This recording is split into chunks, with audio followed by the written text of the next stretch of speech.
Bueno, precisamente se encuentra en fase de investigación. Ya después de haber perdido la dictadura venezolana, todos los mecanismos que tenía para tratar de torpedear el proceso, como lo hizo a través de la solicitud de inhibición del fiscal y también además con la apelación que hizo del auto de la sala de cuestiones preliminares que autorizaba la investigación se encuentra en pleno desarrollo, de modo que el fiscal digamos, tiene la pelota en sus manos, la fiscalía ante la corte. Generalmente decimos el fiscal y siempre es bueno explicarlo. La fiscalía es una institución mucho más grande que el fiscal.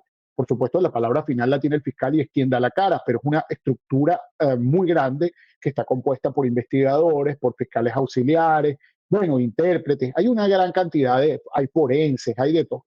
Entonces, esa estructura está trabajando, me consta, de manera muy fuerte para tratar de establecer los hechos en el periodo de la investigación y en cualquier momento podría el fiscal, porque ya está autorizado, pasar a un periodo de individualización, es decir, un señalamiento concreto de crimen de lesa humanidad respecto de alguien, con lo que se abren las compuertas para que empiece la participación directa de víctimas, pero ya con la cualidad formal de víctimas, es decir, pasaríamos de investigación a caso, que es lo que todos los venezolanos anhelamos.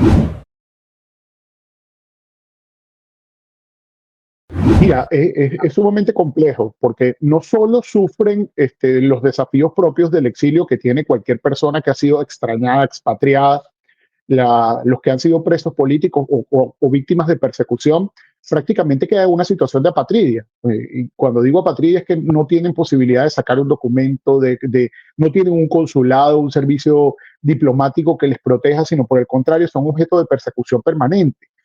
Se viven circunstancias muy complejas como un miedo que acompaña a la gran mayoría, y a veces digo me acompaña porque yo también he sido víctima de persecución, porque ya sabemos que la persecución se ha extendido más allá de las fronteras. Entonces, no tienes Estado, no tienes un país que te proteja y por el contrario, ese país te persigue y trata de que estés siempre en las peores condiciones.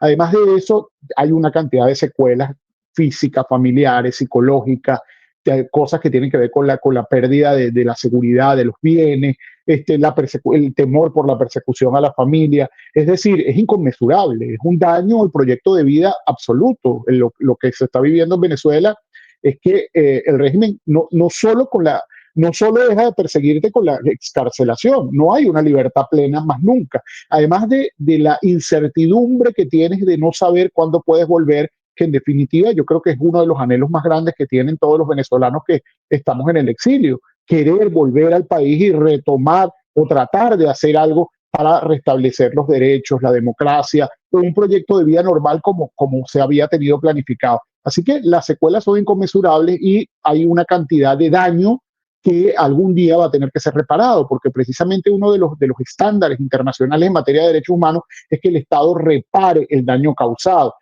Esa reparación puede ser incluso hasta simbólica, porque es que hay cosas que no pueden ser reparadas, quienes han perdido hijos, quienes han quedado con secuelas psicológicas, con enfermedades, con patologías, productos de la persecución, de la tortura, del encarcelamiento, etcétera. Eso no se puede reparar, pero de alguna manera el Estado tiene que hacerse responsable y la justicia tiene que velar porque se recomponga el relato histórico, y esto es muy importante, que haya sentencias que indiquen cómo, dónde, quién, por qué se cometieron estos crímenes de Estado en Venezuela y además se reivindique a las víctimas, porque hay un discurso estigmatizador por parte de la dictadura venezolana que los tilda de delincuentes, de terroristas, etcétera. Hay que retomar, porque existe actualmente un derecho a la memoria y esa memoria tiene que reposicionar verdaderamente cuál era el papel de las víctimas frente a este poder omnívoro del Estado que intenta acabar con todo espacio civil.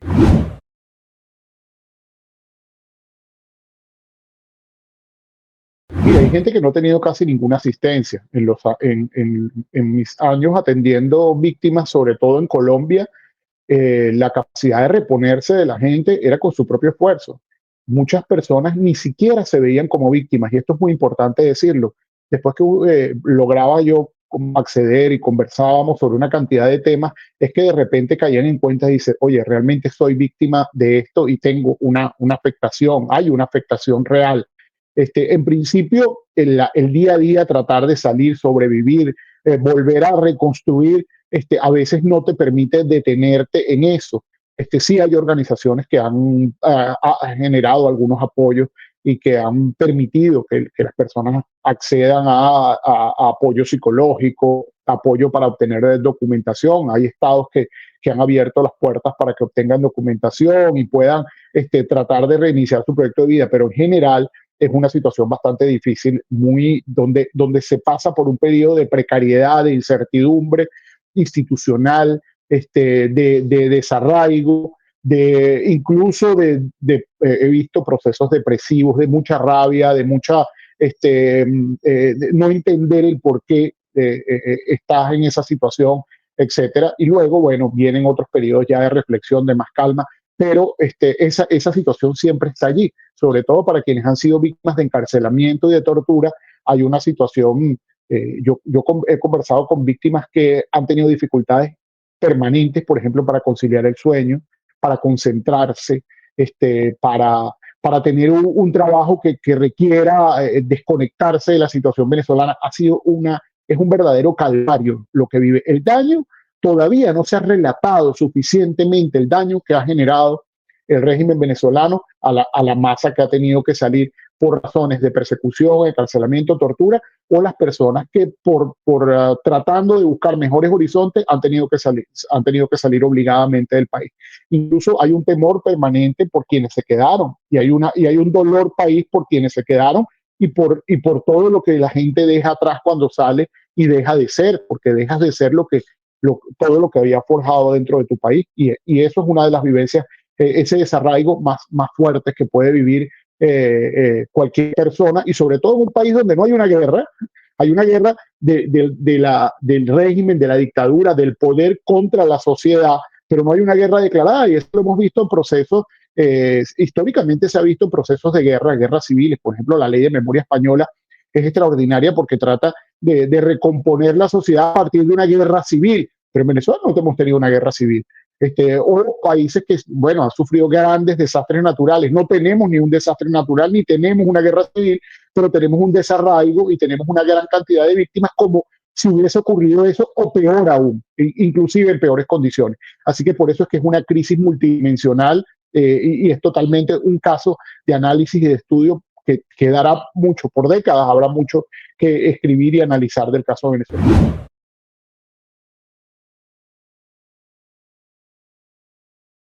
Bueno, primero, todo el aparataje policial del Estado venezolano. Venezuela, debemos recordar que se debilitó la descentralización con la Policía Nacional Bolivariana. Actualmente la Policía Nacional Bolivariana es uno de los órganos represores más abominables que tiene la dictadura, y bajo el control de Diosdado Cabello. Desde que está bajo el control de Diosdado Cabello, esto ha sufrido toda una transformación y dejó de hacer aquel proyecto de policía cercana para convertirse en una policía evidentemente política. Pero está muy bien documentado lo que han hecho, por ejemplo, los organismos de, de inteligencia, que son el DIGESIN y el SEBIN, quienes vienen ya por muchos años liderando el tema de desapariciones forzadas, torturas y persecución. Persecución y, bueno, y además allanamientos arbitrarios, saqueo de viviendas. Bueno, han cometido todo tipo de tropelías. Ambos organismos están absolutamente militarizados, dependen directamente del presidente de la República, y por eso es que Maduro está directamente en la cadena de mando. En un momento dependía de vicepresidencia mientras Maduro estuvo enfermo, razón por la que Delcy Rodríguez también forma parte de esto. Pero luego viene el Ministerio Público. Indudablemente, Tarek William Saab, a la cabeza del Ministerio Público, es quien lidera el encarcelamiento, la persecución, sobre todo la tortura que no se investiga, y el tema de las desapariciones forzadas, porque él avala las desapariciones forzadas. Las personas desaparecen hasta por meses y luego salen, que él las ha puesto a la orden de un tribunal y le ha atribuido una cantidad de delitos fingidos. Eso lo ha documentado muy bien las Naciones Unidas y la Misión de Determinación de Derechos, el Consejo de Derechos Humanos y la Oficina del Alto Comisionado. Luego entran en esta ecuación desde hace 2 años aproximadamente para acá la defensa pública penal, porque en el momento que se impide que las personas detenidas tengan la posibilidad de designar abogados de su confianza, los defensores públicos fueron designados solo para avalar las tropelías del régimen y permitir que todo lo que diga la fiscalía se le diga amén en los tribunales, no apelar, no ejercer recursos, es decir, una defensa ficticia solamente para que esto conduzca eventualmente a una condena. Por supuesto, los tribunales, específicamente los más involucrados son la jurisdicción contra terrorismo, que es una jurisdicción ilegal que no existe desde el punto de vista legal, fue creada por una resolución de la Sala Plena del Tribunal Supremo de Justicia. La Sala Penal del Tribunal Supremo de Justicia, quien dirige toda la política represiva de los tribunales, el defensor del pueblo, que no hace absolutamente nada y avala todos estos crímenes de Estado, el defensor público nacional, son dos figuras separadas, y por supuesto toda la rama ejecutiva. Ahí está, por supuesto, Diosdado Cabello en el Ministerio de Interior, el presidente, el jefe del DGCIN, el jefe del SEBIN, el director de la Policía Nacional. Estas son las cabezas de cada uno de estos atropellos que se han venido cometiendo en Venezuela y están íntimamente vinculados, sobre todo con el crimen de terrorismo.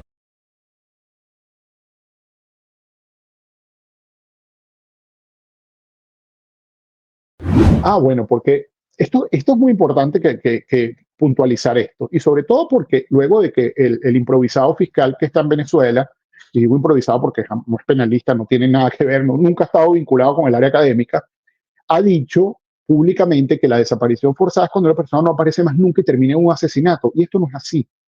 Existe una convención de Naciones Unidas para prevenir la desaparición forzada, y ahí hay un concepto macro que han acogido las legislaciones, inclusive la legislación venezolana, tanto el código penal acogió exactamente lo que dice la Convención Internacional, y tiene que ver con que esto es un delito contra el ejercicio de los derechos de la persona.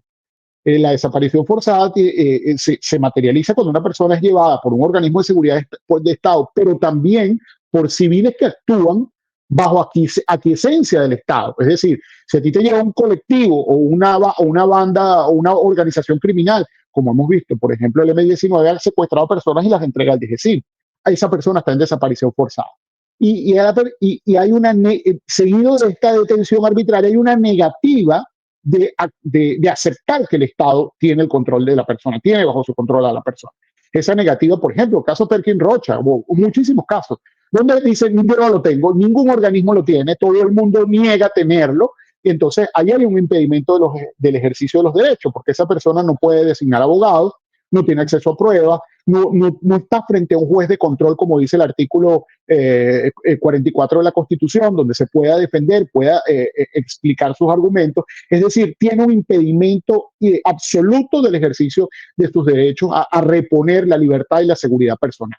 Entonces, por eso es que estas personas, cuando este tipo de cosas se produce, son llevadas además por agentes generalmente que no tienen identificación, y esto es muy grave. Esto violenta tanto el Código Orgánico Procesal Penal como la Ley de Policía y todas las vaquillas que dictó el Consejo General de Policía en su oportunidad, que obligan a que la primera obligación de una persona que va a detener a alguien es identificarse plenamente. Por eso tiene un nombre, por eso dice de qué organismo es. Bueno, esto se suprimió y además andan encapuchados. Tú no sabes si es delincuente, tú no sabes si es guerrilla, tú no sabes si es policía. Y a partir de ahí estamos ante una desaparición forzada porque te está llevando, no sabes quién te está llevando.